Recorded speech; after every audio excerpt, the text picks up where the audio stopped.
संतानहंतारो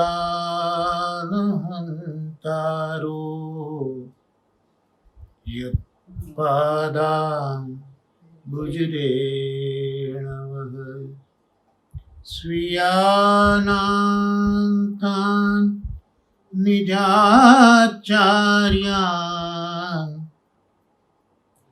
प्रणमामि मुहुर्मुहुः। यदनुग्रहतो जन्तु सर्वदुःखातिगो भवेत् तमहं सर्वदा वन्दे श्रीमद्वल्लभनन्दनम्। सुलभ्य हृदि सर्वेषां श्रीगोपीजनवल्लभम्। गुणगानं मुदा कुर्वे तस्य तुष्टै स्वभावतः। वन्दे नन्द व्रजस्त्रीणां पादरेणुमभीक्ष्णशः। यासां हरिकथोद्गीतं पुनाति भुवनत्रयम्। શ્રીમદ ભાગવતના સત્સંગમાં શ્રી આચાર્ય ચરણોના અનુગ્રહથી અને પરમ ભાગવત શ્રી દાદાજી તથા શ્રી નવનીત પ્રિય શાસ્ત્રીજીની કાનીથી પ્રથમ સ્કંદમાં આપણો પ્રવેશ થયો છે. પ્રથમ સ્કંદના પણ પ્રથમ 3 શ્લોકોનું અવગાહન આપણે કરી ચૂક્યા છે. આ 3 શ્લોક મંગલાચરણના છે. પ્રથમ શ્લોક મંગલાચરણ આચાર્ય ચરણો સમજાવે છે ગાયત્રી બીજ છે. અને ભાગવતના લક્ષણમાં પણ ગાયત્રી પુરસ્સર ભાગવત કહેવાયું હોય અને જ્યાં વૃત્રાસુર ચતુશ્લોકી હોય એ ભાગવતનું લક્ષણ આચાર્ય ચરણોએ બતાવ્યું છે. એટલે પ્રથમ શ્લોક મંગલાચરણનો ગાયત્રી બીજ છે. બીજો શ્લોક મંગલાચરણનો એ બીજમાંથી થયેલું વેદ વૃક્ષ છે. અને ત્રીજો મંગલાચરણનો શ્લોક એ વેદ વૃક્ષ ઉપર થયેલું ભાગવત ફલ છે. હવે ચોથો શ્લોક અને 5મો શ્લોક એની સંગતિ શ્રી આચાર્ય ચરણો સમજાવે છે કે ચોથો જે શ્લોક છે જે આપણે ગયા ગુરુવારના સત્સંગમાં જોયો હતો એ શ્લોકમાં નૈમિષારણ્યમાં નૈમિષ ક્ષેત્રમાં શૌનકાદિ ઋષિઓ એકત્ર થયા છે અને અલૌકિક સ્વર્ગ લોક અલૌકિક આનંદ એની પ્રાપ્તિ માટે 1000 વર્ષનું સત્ર આયોજિત કર્યું છે. આ શ્લોકનું અવગાહન આપણે છેલ્લા 2 સત્સંગમાં કર્યું હતું. એટલે આચાર્ય ચરણો અહીંયા સમજાવે છે કે અહીંયા જે સૌનકાદી ઋષિઓ છે એનું સ્વરૂપ ચોથા શ્લોકની અંદર પ્રગટ કર્યું કે આ જે ઋષિઓ છે એ પોતે એક તો પવિત્ર તીર્થમાં, પવિત્ર ક્ષેત્રમાં છે અને યજ્ઞ વગેરેથી એ બધા શુદ્ધ થયેલા છે. એટલે એમનામાં યજ્ઞ સ્વરૂપ જે ભગવાન છે એનો આવેશ આ શૌનકાદી ઋષિઓને થયો છે ને એટલે આ ચોથા શ્લોકમાં આ ઋષિઓનું સ્વરૂપ બતાવ્યું કે આ જે ઋષિઓ છે એમનામાં યજ્ઞરૂપ ભગવાનનો આવેશ થયો છે અને યજ્ઞરૂપ ભગવાનનો આવેશ થયો હોવાથી એ બધા પ્રશ્ન કરવામાં મુખ્ય અધિકારી છે. તો ચોથો અને પાંચમો જે શ્લોક છે એની સંગતિમાં આ વસ્તુ બતાવી કે જે આ શ્રોતાઓ છે એ શ્રોતાઓમાં કોણ છે એની ઓળખ આપી કે આ પ્રશ્ન કરનારા ઋષિઓની ઓળખ ચોથા શ્લોકમાં આપણને આપી. અને હવે પાંચમા શ્લોકની સંગતિમાં જે વક્તા સૂત છે એ સૂતજીનો સમાગમ આ શૌનકાદી ઋષિઓ સાથે થયો એનું વર્ણન પાંચમા શ્લોકમાં બતાવ્યું છે. એટલે આ પાંચમો શ્લોક આપણે જોઈશું. શ્રીમદ ભાગવત આપની પાસે બિરાજે છે. એમાં પ્રથમ સ્કંદના પ્રથમ અધ્યાયમાં પાંચમો શ્લોક આપણે જોઈએ. એટલે આ શ્લોકમાં વક્તા સૂતજી છે એનો સમાગમ જે શૌનકાદી ઋષિઓ જે શ્રોતા છે એમની સાથે થયો તે બતાવે છે. આ રીતે એનો શ્લોક છે. ત એકદા તુ મુનયઃ પ્રાતર હુતાગ્નયઃ સત્કૃતં સૂતમાસીનં પપ્રચ્છુઃ ઇદમ આદરાત. આપણે એનો અન્વય જોઈએ. દાદાજીએ જે લખ્યું છે એ પ્રમાણે એકદા એટલે કોઈ એક સમયે, પ્રાતઃ એટલે પ્રાતઃકાળમાં,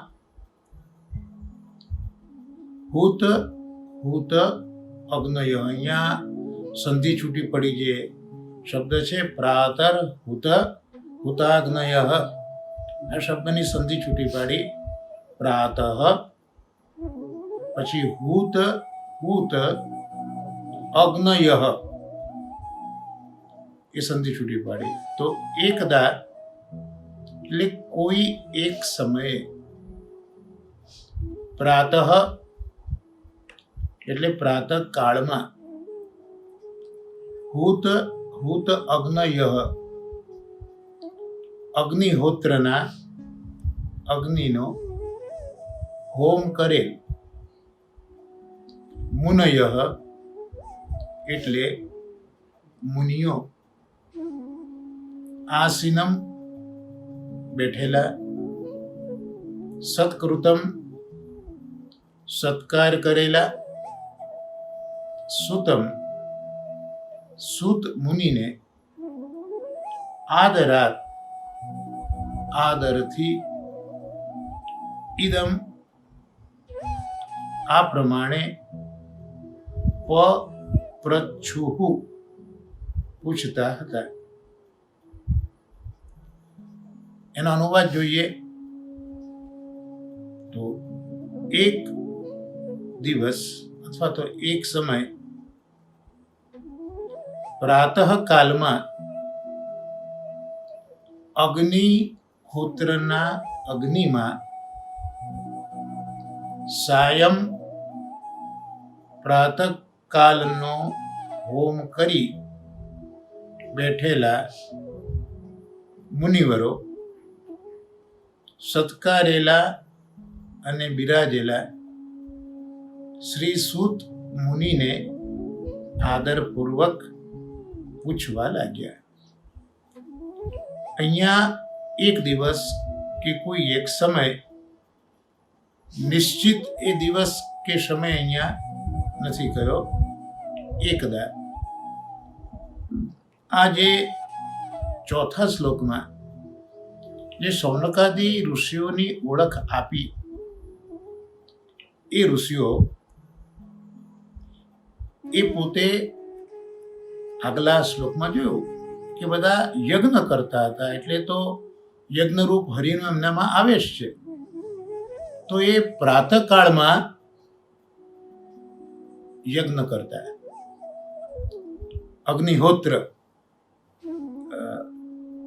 અગ્નિહોત્ર રોજ કરવો જોઈએ એવી આજ્ઞા શાસ્ત્રોની છે. એટલે અગ્નિહોત્ર હોમ કરેલો અને એના અગ્નિમાં પાછો સાંજનો પણ હોમ એ બધાએ કર્યો હતો. અને એટલામાં જ સૂતજી આવ્યા છે. તો એ સૂતજીનો એ સત્કાર કરે છે અને ત્યાર પછી પ્રશ્નો પૂછવાની શરૂઆત કરે છે.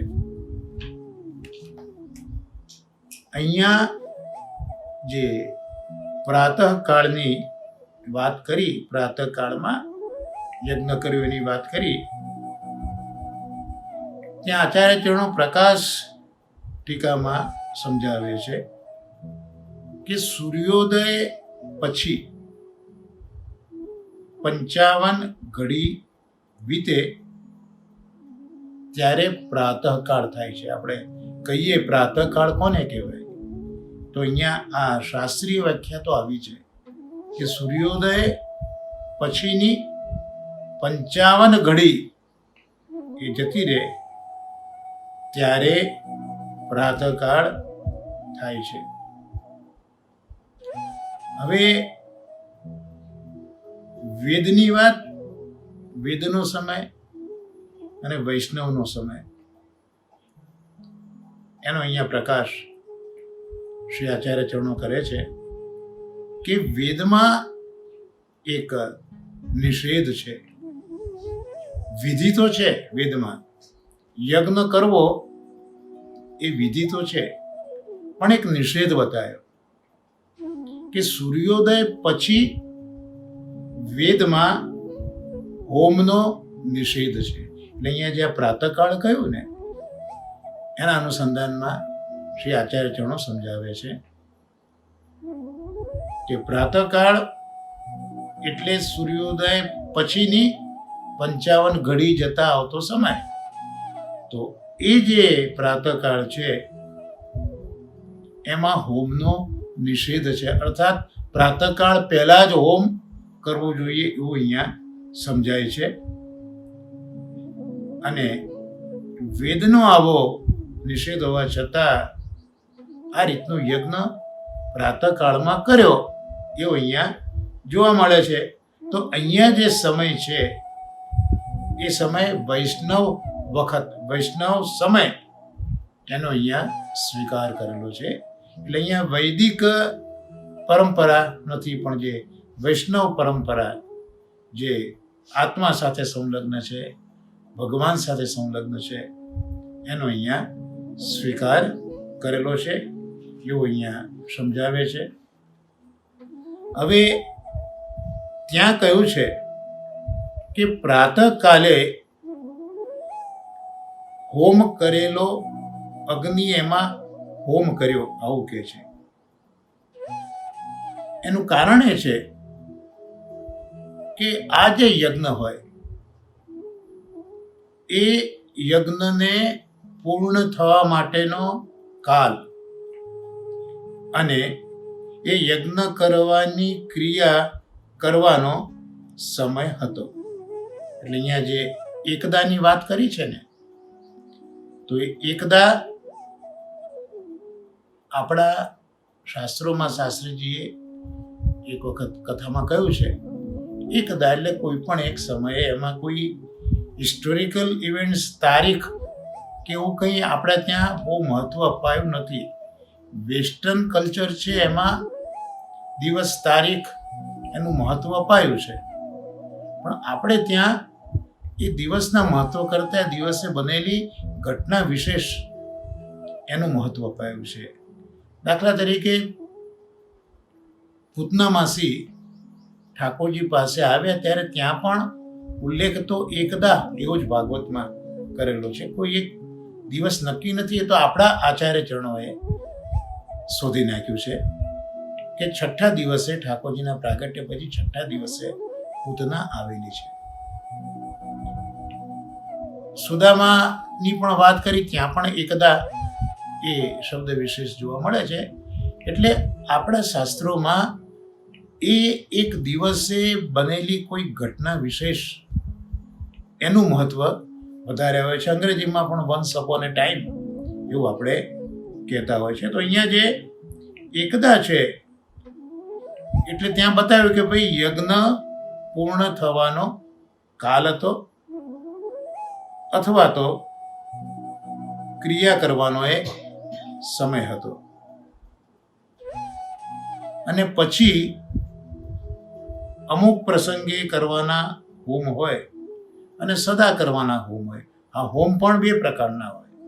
એક તો જે રોજ જ કરવાના હોય અને બીજા અમુક પ્રસંગે કરવાના હોમ હોય. તો મુનિઓ છે એ આ બધા જ પ્રકારના હોમો કરી ચૂક્યા હતા. એટલે એમને હવે બીજું કંઈ કરવાનું નહોતું. આપણી ભાષામાં કહીએ તો હવે ઋષિઓ નવરા હતા. જે યજ્ઞનું કાર્ય કરવાનું હતું, નિયમિત કરવાનો યજ્ઞ કે કોઈક પ્રસંગનો કરવાનો યજ્ઞ, તો આ બધા યજ્ઞો ઋષિઓ કરી ચૂક્યા હતા. એટલે જેને કહીએ કે નવરા ઋષિઓ હતા. હવે એમની પાસે બીજું કોઈ કામ નહોતું. એટલે ભગવાનની કથાનું શ્રવણ કરવા માટે હવે એમની પાસે પૂરતો સમય હતો. યજ્ઞનો સમય સંપન્ન થઈ ગયો હતો.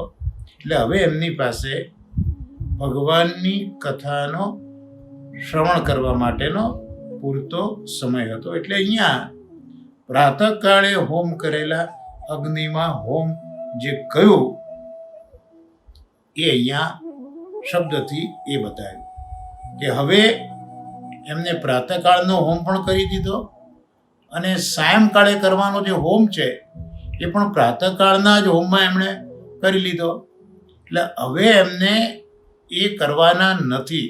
એટલે આ સમયે હવે એમને પ્રભુની કથાના ગીત ગાવાનો સમય છે. તો આ એકદા, એ એકદા શબ્દ ઉપર મહાપ્રભુજી પ્રકાશની ટીકામાં આવું સમજાવે છે કે યજ્ઞ પૂર્ણ થવાનો કાળ હતો કે પછી યજ્ઞની ક્રિયા કરવાનો સમય હતો અને સદાય કરવાના યજ્ઞ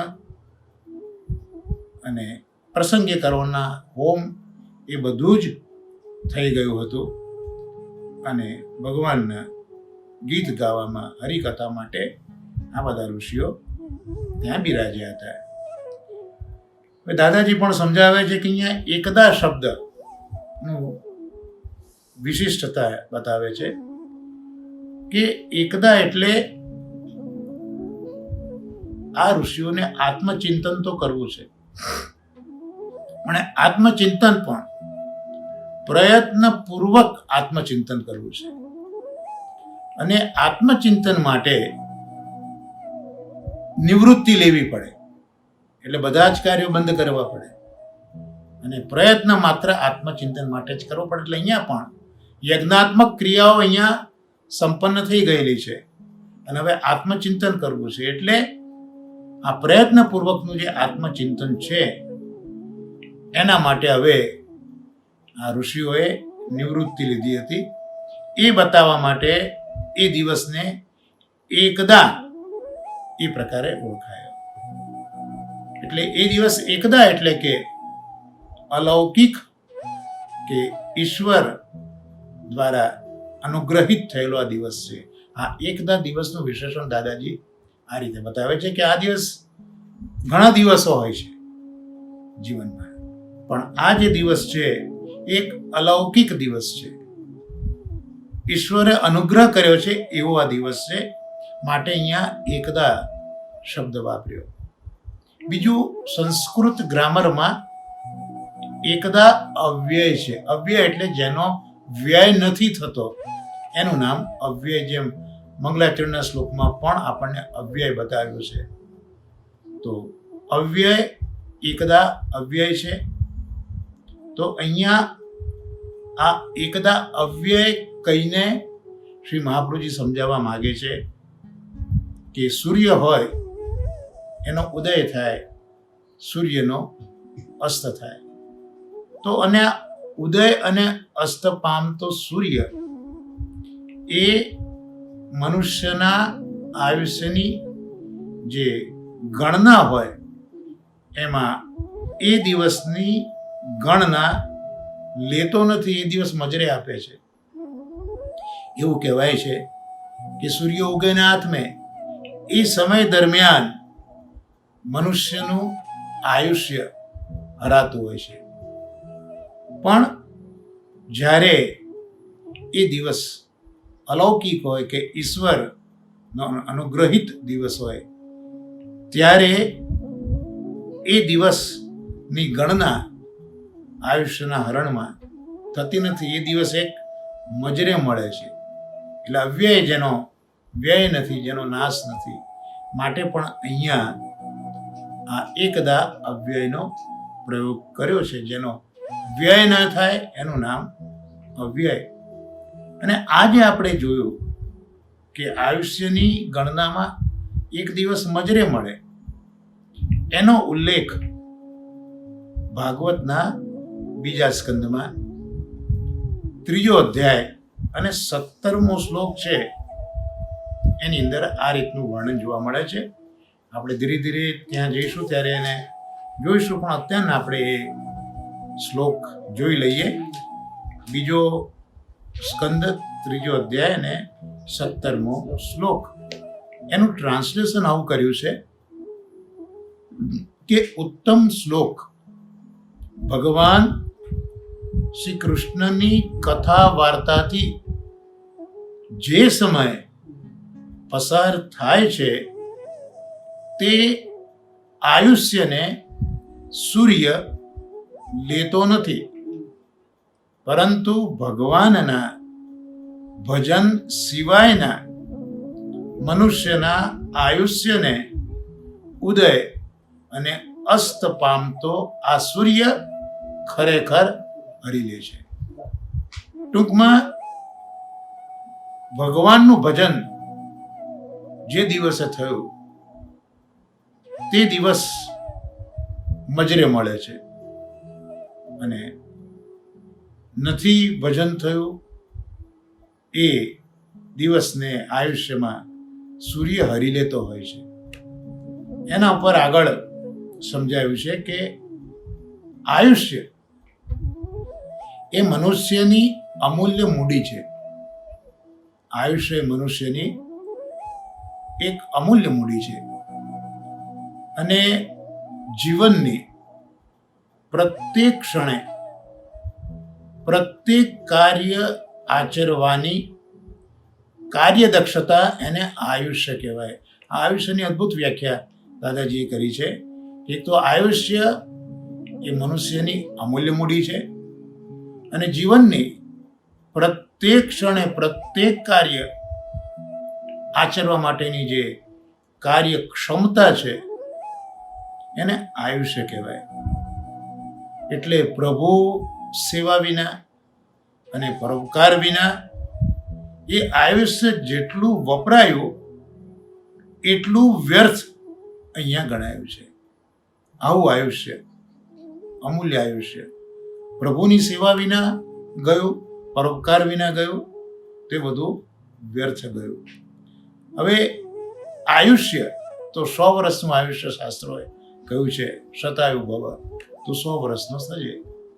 તો શતાયુ વય પુરુષ, પુરુષનું આયુષ્ય 100 વર્ષનું હોય છે.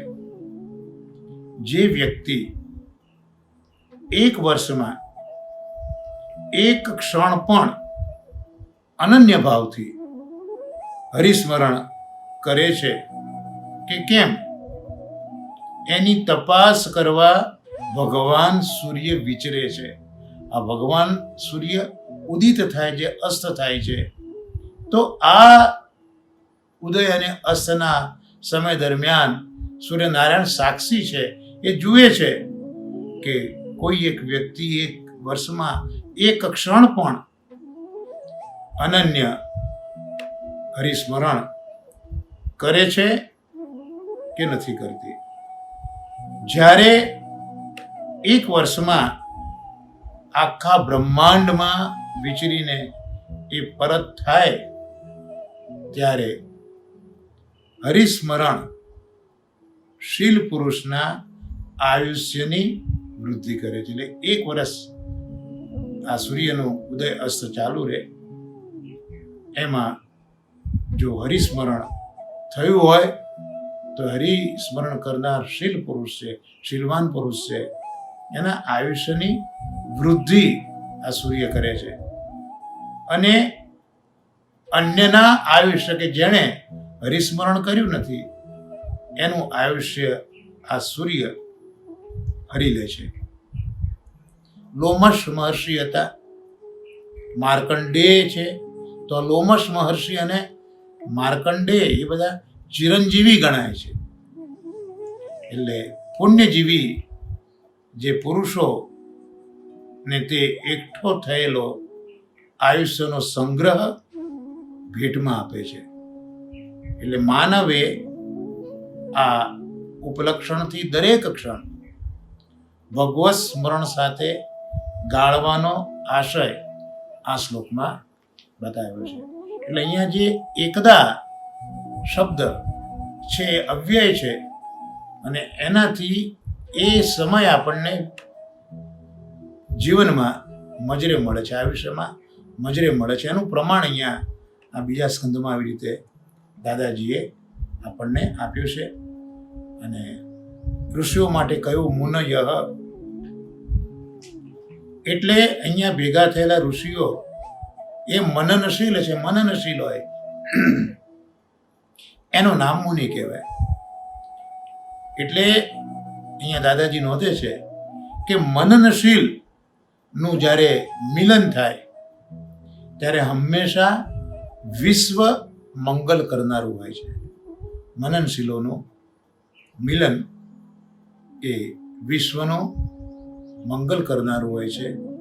જ્યારે મૂર્ખાઓનું મિલન એ મુશ્કેલીઓ ઊભી કરનારું છે. એટલે અહીંયા મુનિઓ છે એટલે એમનું મિલન એ ચોક્કસ વિશ્વ મંગલ માટે જ છે એવું અહીંયા મુનિઓ શબ્દથી બતાવે છે. ત્યાર પછી પ્રાતર્હુત હુતાગ્નય, ત્યાં દાદાજી લખે છે કે 2 વખત અહીંયા હુત શબ્દ વપરાયો. પ્રાતઃ હુત અને હુત એમ 2 વખત શબ્દ વપરાયો છે.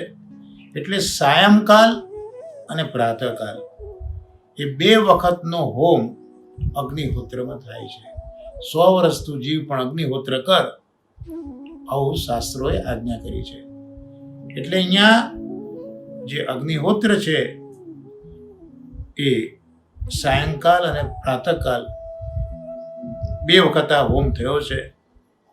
અને સાયંકાલનો જે હોમ સમય છે એના પૂર્વમાં જો કથા સમાપ્ત ન થાય તો સમયનું અતિક્રમણ થાય. એટલે સાંજનો જે હોમનો સમય છે એ પણ સંપન્ન થઈ જવો જોઈએ. અને જો એ સમય સચવાય તો જ શ્રવણ થાય. જો એ સમય ન સચવાયો તો શ્રવણ પણ થઈ શકે નહીં. એટલે અહીંયા પ્રાતઃકાલે જે પેલો હોમ કરેલો ને એમાં સાંજનો હોમ પણ કરી દીધો. એટલે અહીંયા 2 વખત જે બતાવ્યો તો સવારના હોમમાં સાંજનો હોમ પણ કરી દીધો, જેથી એમને ભગવદ કથા કીર્તન માટેનો સમય મળે માટે આ રીતે એમણે કર્યું છે. અને એ રીતે નિશ્ચિતતાથી પણ ત્યાં બેસી શકાય. અને ત્યાં એ બધા મુનિઓ છે. એટલે જ્યારે સૂતજી આવ્યા ત્યારે સૂતજીને એ ઓળખી ગયા, કારણ કે મનનશીલ છે, મુનિઓ છે. એટલે સૂતજીને બધા ઓળખી ગયા અને સૂતજીનો એમને આદર કર્યો છે. અને આદર કરી અને સૂતજીનો સત્કાર કરીને એમને વ્યાસપીઠ ઉપર સૂતજીને પધરાવ્યા છે. અહીંયા મહાપ્રભુજી આજ્ઞા કરે છે કે અહીંયા જે સૂતનો સત્કાર કર્યો છે એની થોડીક ઓળખ આપી છે કે પુરાણની કથા જે કરતા હોય એને સૂત કહેવાય, સૂત પુરાણી કહેવાય. અને અહીંયા જે સૂત આવ્યા છે જેનું મુનિઓએ સ્વાગત કરી સત્કાર કર્યો છે એ સૂતનું નામ ઉગ્ર શ્રવા સૂત છે. નિયમ એવો છે કે બ્રાહ્મણોની સભામાં બીજાઓથી બેસાય નહીં. બ્રાહ્મણોની સભામાં બીજાથી બેસાય નહીં. અને જો એ ઊભા રહે, એ આજે વક્તા તરીકે આવ્યા છે, બ્રાહ્મણોની સભા છે, બેસાય નહીં એવો નિયમ છે. હવે જો ઊભા રહે તો ઊભા રહેવાથી તો પૂરતો ગભરાટ થાય અને કથામાં અનાદર થઈ જાય. એટલે એ પરિસ્થિતિ ન રહે એ માટે અહીંયા બિરાજ્યા બેઠા એ પ્રકારે શબ્દ આપણને જોવા મળે છે. અને ચોથા શ્લોકમાં જોયું કે બધા જ જે યજ્ઞ કરનારા ઋષિઓ છે એમાં ભગવાનનો આવેશ છે. એટલે પ્રશ્ન પૂછે છે. એટલે ભગવાનની કથાના રસમાં બધાનું મન ચોટ્યું છે. એટલે હું પૂછું એમ બધા પ્રશ્ન કરવા લાગ્યા છે. જેમ મહાપ્રભુજી પણ સિદ્ધપુર બિરાજ્યા છે, ઉજ્જૈન બિરાજ્યા છે, ત્યારે પણ બધા જે વાદ કરનારા હતા હું પૂછું એમ બધા એક સાથે પ્રશ્ન પૂછતા હતા. એમ અહીંયા પણ ઋષિઓ બધા હું પૂછું એમ બધા પ્રશ્ન કરી રહ્યા છે.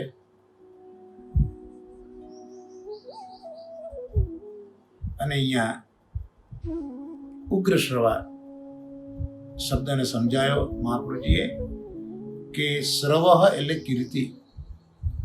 તો ઉગ્ર કીર્તિ જેની છે એવા ઉગ્ર શ્રવા. અને એટલે જ બ્રાહ્મણની સભામાં એ બેસવા યોગ્ય છે. આમ તો આપણે આગળ જોયું કે બ્રાહ્મણની સભામાં બેસાય નહીં, પણ એમની કીર્તિ ઉગ્ર છે એટલે અહીંયા એ બ્રાહ્મણની સભામાં બેસવા યોગ્ય છે આવું બતાવે છે. અને આદર આપ્યો છે ઋષિઓએ આ ઉગ્ર શ્રવા સૂતજીને. એટલે ભેટમાં આદર નામની મૂડી મૂકી છે. તો આદર એવી વસ્તુ છે જે અખૂટ છે અને અનુપમ લક્ષ્મી છે. તો આવો આદર એ સૂતજીને આપીને આ શૌનકાદી ઋષિઓ છે એમણે આદરપૂર્વક પ્રશ્નો પૂછવા લાગ્યા છે. તો આ રીતે આજે 5મા શ્લોકને આપણે સમજવાનો પ્રયત્ન કર્યો છે કે કોઈ એક સમય, એ સમય એક અલૌકિક સમય છે, ભગવાને કરેલા અનુગ્રહનો એ સમય છે.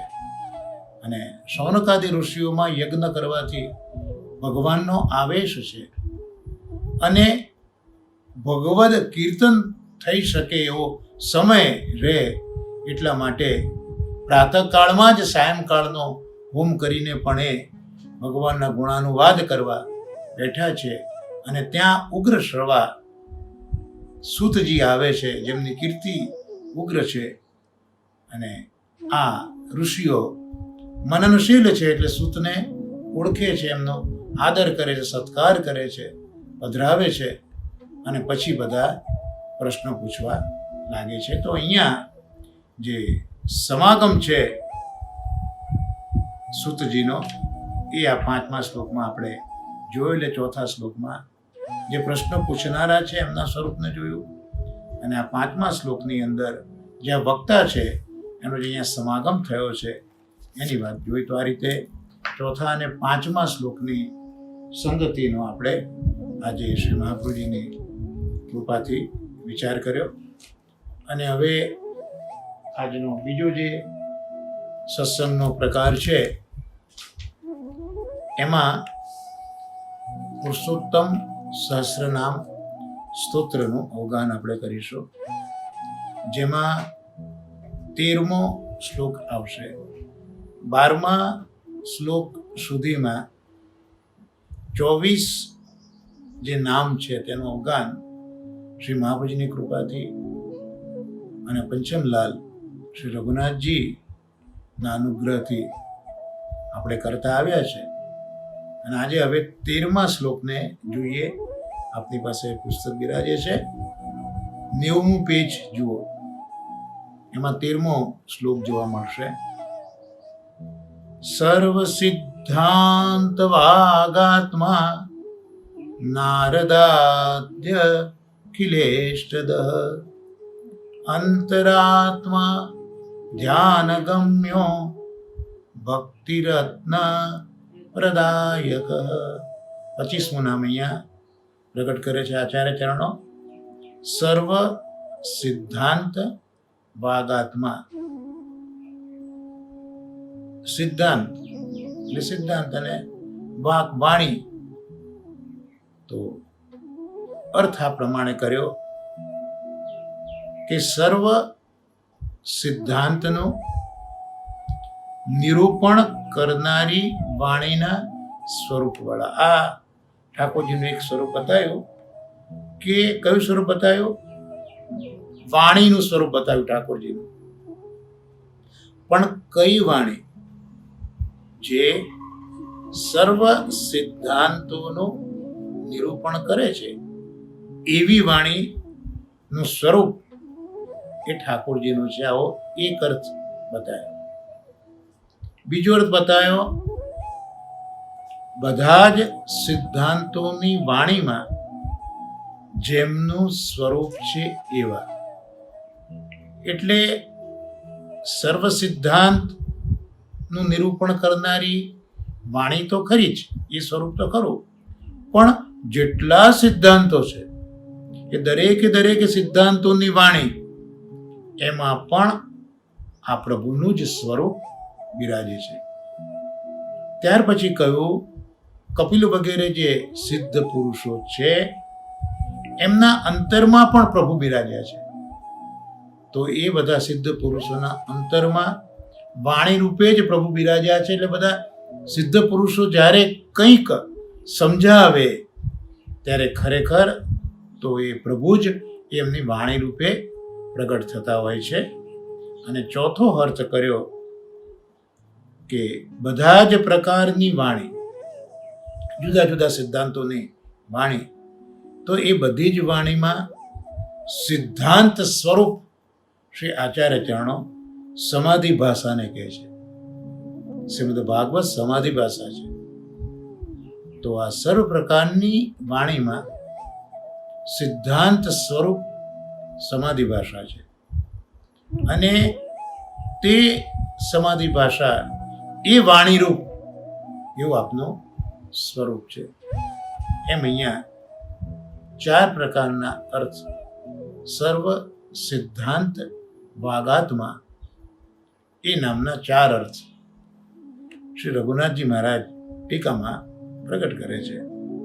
તો સિદ્ધાંત અને વાણી 2 શબ્દોને અહીંયા સમજાયું છે આપે કે ભાઈ સિદ્ધાંત વાણી એટલે શું?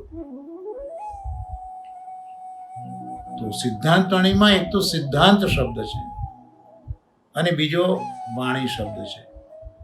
આમ સિદ્ધાંત વાણીમાં 2 શબ્દો આવ્યા, સિદ્ધાંત અને વાણી. હવે સિદ્ધાંત એટલે શું? એમાં સિદ્ધાંત એટલે શું? તો સિદ્ધાંત એટલે જ્યારે શાસ્ત્રાર્થ થતો હોય ત્યારે વાદી અને પ્રતિવાદીઓ એકબીજા આગળ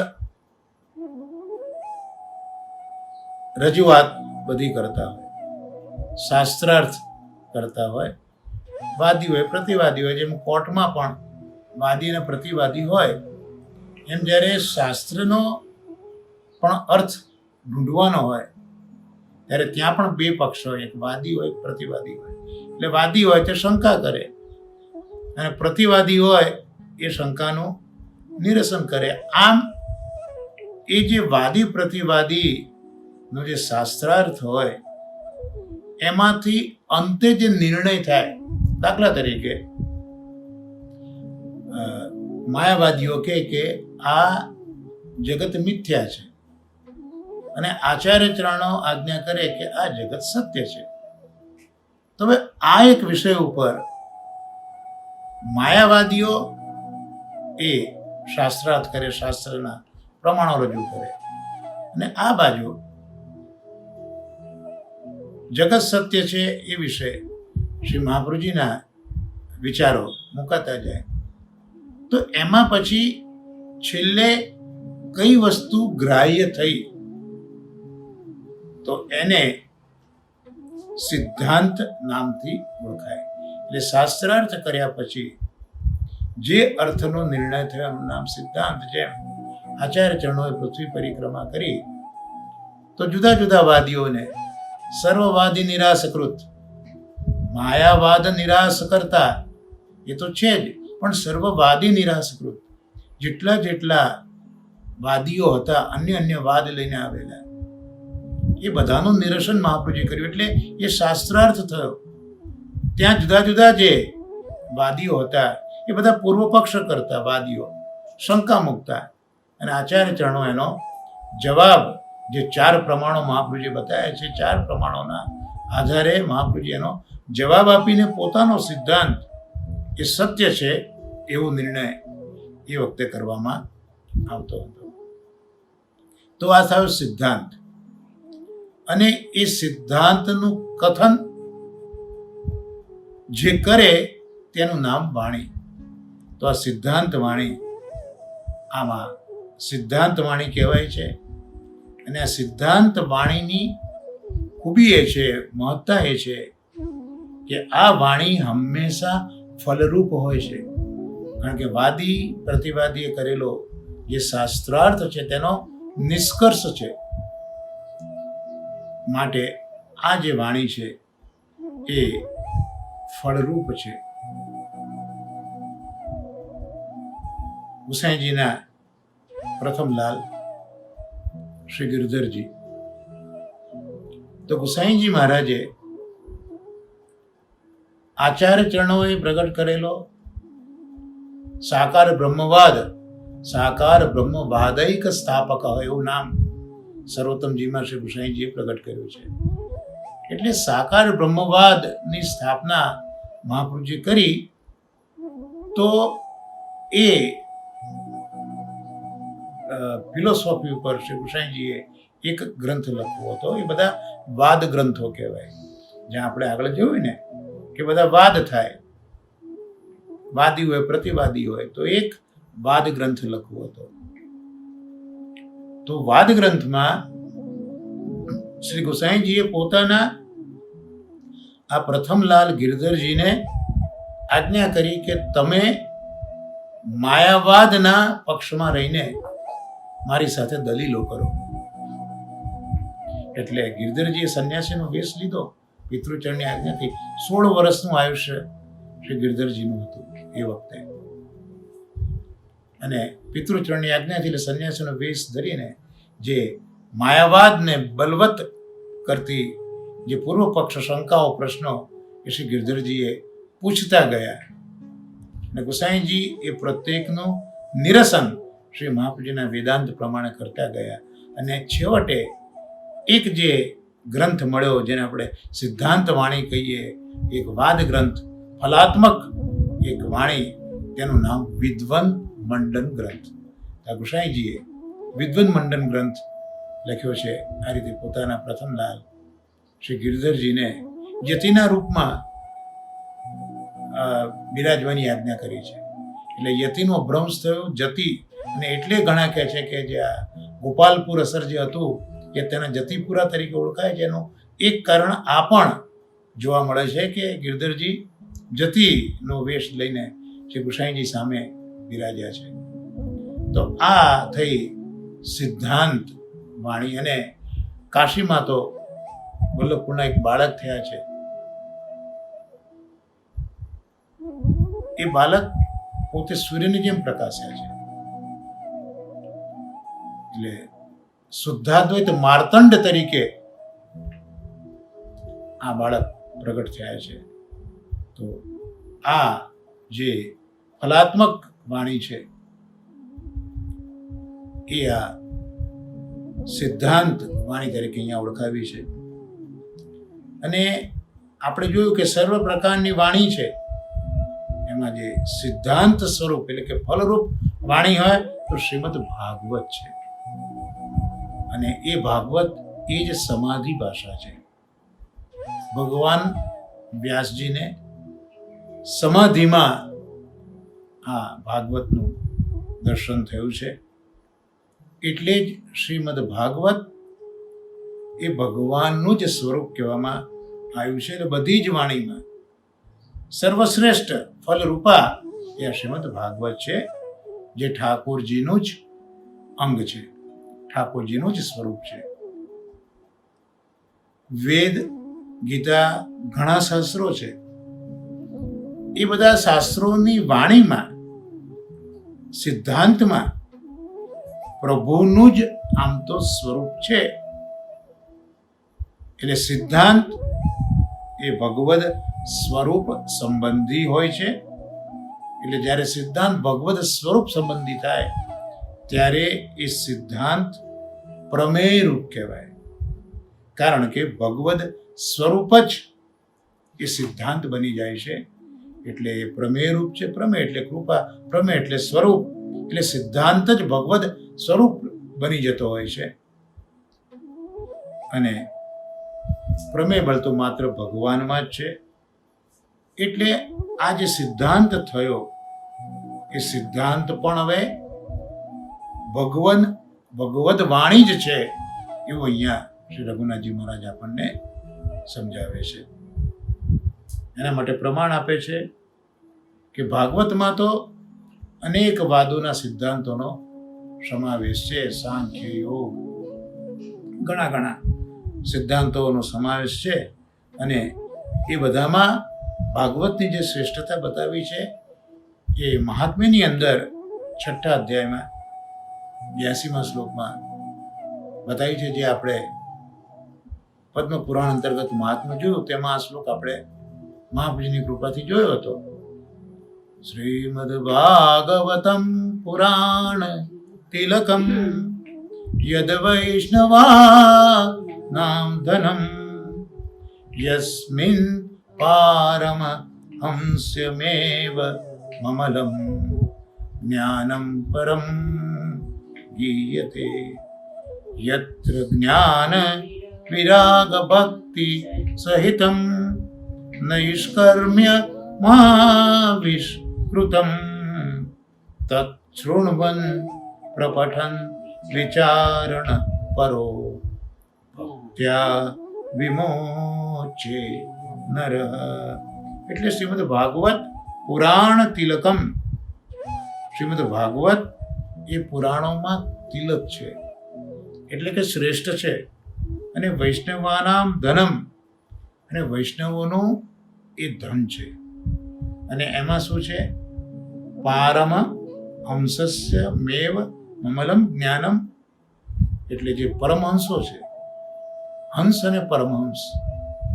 હંસ હંમેશા આત્મા અને અનાત્મ પદાર્થોનો વિવેક વિચારે. આપણે ત્યાં કહેવાય છે કે નિરક્ષીણનો વિવેક હંસ કરે. એટલે જે આત્મા અને અનાત્મ પદાર્થનો વિચાર કરે છે બધા હંસ કહેવાય. પણ જેને બધી જ પરિસ્થિતિમાં પરમાત્માના જ દર્શન થાય છે એનું નામ પરમહંસ છે. તો એ પરમહંસોને જે વિશુદ્ધ જ્ઞાન પ્રાપ્ત થયું છે. કયું જ્ઞાન? સર્વત્ર બ્રહ્મ છે. એમને આત્મ અનાત્માનો ભેદ નથી. બધું જ, ચાહે આત્મા હોય ચાહે અનાત્મા હોય, એ બધું પરમેશ્વર જ છે. તો વિશુદ્ધ જ્ઞાન આ પરમહંસોને થયું છે. ઋષભદેવજીએ પણ પરમહંસ દશામાં બિરાજ્યા છે અને એવા જ્ઞાનનું વર્ણન આ પુરાણ તિલક અને વૈષ્ણવનું ધન એવું શ્રીમદ ભાગવત છે. એમાં આવા પરમહંસોને પ્રાપ્ત થયેલું વિશુદ્ધ જ્ઞાન એનું એમાં વર્ણન કરવામાં આવ્યું છે. એમાં જ્ઞાનની વાતો છે, વૈરાગ્યની વાતો છે, ભક્તિ સહિત નિવૃત્તિ માર્ગની પણ વાતો છે.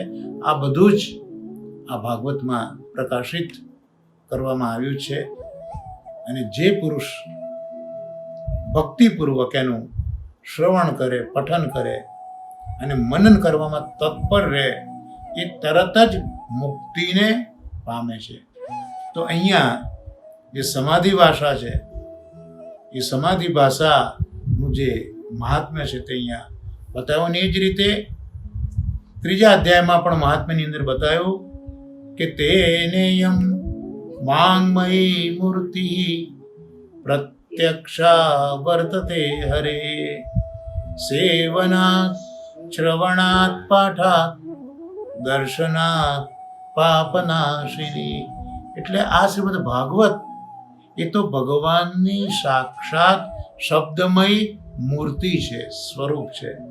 અને એનું સેવન કરીએ, એનું શ્રવણ કરીએ, એનો પાઠ કરીએ, એનું દર્શન કરીએ તો એટલા માત્રથી જ મનુષ્યના બધા જ પાપો નષ્ટ થઈ જાય છે. હવે એક અર્થ કહ્યો હતો કે કપિલ વગેરે સિદ્ધ પુરુષોના અંતરમાં વાણી રૂપે બિરાજેલા ભગવાન. તો કપિલ, સનત વગેરે તો સિદ્ધ પુરુષો છે. કેમ સિદ્ધ પુરુષો છે? તો એમના અંતઃકરણમાં સદાય બ્રહ્મ જ્ઞાન એ જ સિદ્ધ થયેલું બિરાજે છે. જે પરમહંસોના જ્ઞાનની વાત કરીને આપણે, તો એ જ્ઞાન આ જે સિદ્ધ પુરુષો છે, કપિલ, સનકાદિ, તો એમના અંતઃકરણમાં સદાય આ બ્રહ્મ જ્ઞાન સિદ્ધ થઈને બિરાજતું હોય છે. એટલે એ જે બ્રહ્મ જ્ઞાન છે એ સ્વરૂપે અંતઃકરણમાં પ્રભુ જ બિરાજ્યા છે. એટલે જે કંઈ વાણી છે એ વાણી પણ પ્રભુ સ્વરૂપે જ એમાં બિરાજે છે. જેમ આપણે જોયું હતું કે કૃષ્ણની કથાની કૃષ્ણ કથા, કૃષ્ણ જ કથા રૂપે પ્રગટ થયા છે. કૃષ્ણનું એક સ્વરૂપ જે દેખાય તે, અને બીજું કથા, એ સ્વરૂપ પણ કૃષ્ણનું છે. એટલે અહીંયા જે વાણી છે એ વાણી પણ પ્રભુ છે. તો આવા સિદ્ધ જનોની વાણી જ્યાં હશે ત્યાં શું કરતી હશે? માત્ર ને માત્ર પ્રભુનું પ્રતિપાદન જ કરતી હશે. એટલે ત્રીજા સ્કંદમાં કપિલ અવતારમાં આપણે જોઈશું ત્યાં મા દેવહૂતિને સાંખ્ય વગેરે તો આપ્યું છે, પણ ભક્તિ યોગની પણ વાત ત્યાં કરી છે. તો આ જે વાણી છે એ વાણી પ્રભુનું જ પ્રતિપાદન કરે છે. અને એમાં પ્રભુ ભક્તિનું જ દર્શન થતું હશે. એટલે માને છેવટે તો ભક્તિ યોગની જ વાત કરી. ભક્તિ યોગો બહુવિધા, માને એ જ સમજાયું છે કપિલજીએ. તો આ જે વાણી છે કપિલની, તો એ વાણીમાં પ્રભુ જ પોતે બિરાજ્યા છે. અને એ વાણી આવી રીતે ભગવદ જ્ઞાનને પ્રકાશિત કરે છે. આમ જેમની વાણીમાં શ્રી ભગવાન જ બિરાજતા હોય, એ વાણી અલૌકિકનું જ વર્ણન કરે, લૌકિક વસ્તુનું વર્ણન ન કરે. એનો અર્થ એ થયો કે સિદ્ધ પુરુષોની વાણી રૂપે પણ ભગવાન જ બિરાજે છે. તો અહીંયા સર્વ સિદ્ધાંત ભાગવતમાં એ નામના જે 4 અર્થો શ્રી રઘુનાથજી પ્રગટ કર્યા છે, તેને પણ આપણે અહીંયા આપશ્રીના અનુગ્રહથી એને 4 રીતે જોવાનો પ્રયત્ન કર્યો. તો આજનો આ સત્સંગ શ્રી રઘુનાથજીના ચરણ કમલમાં નિવેદિત કરીને આશ્રયના પદગાન સાથે આ સત્સંગને આપણે વિરામ આપીશું. સાથે બોલીએ, દ્રઢઈન ચરણન કેરો ભરોસો, દ્રઢઈન ચરણન કેરો, श्री वल्लभ नख चंद्र छटा बिन सब जुग माज अंधेरो भरोसो दृढ़ न चरण न केरो साधन और नहीं आकलि में जासु होत निवेरो सूर कहा कहे दुविधा धरो बिना मोल को चेरो भरोसो दृढ़ न चरण न केरो। श्री गोवर्धन नाथ की जय, श्याम सुंदर श्री हमने महारानी की जय, श्री आचार्य श्री महाप्रभु जी की जय। सर्वे वैष्णव ने महाराज नमस्कार, भगवत स्मरण है।